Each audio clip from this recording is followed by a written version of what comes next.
So, ito na ang bahay ng kambing at saka tupa. Pinaghiwalay namin yan. Ito yung mga tupa. So, ganyan. Hindi sila makakalabas. Basta masipag na lang mag-harvest ng mga damo, mabubuhay na sila. Tapos, ang dingding niya, galba. Yan na rin ang door. Mahirap kasi silang umakyat. Hindi gaya ng kambing na nakakatalon sila, kaya pinalagyan ko ng ganyan. Yan, ito rin ang kambing.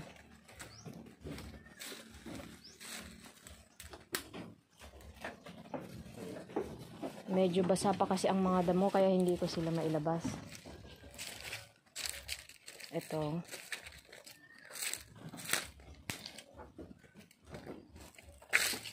Medyo mataas siya, mataas sa ilalim niya, kaya nakukuha din natin yung mga tae nila.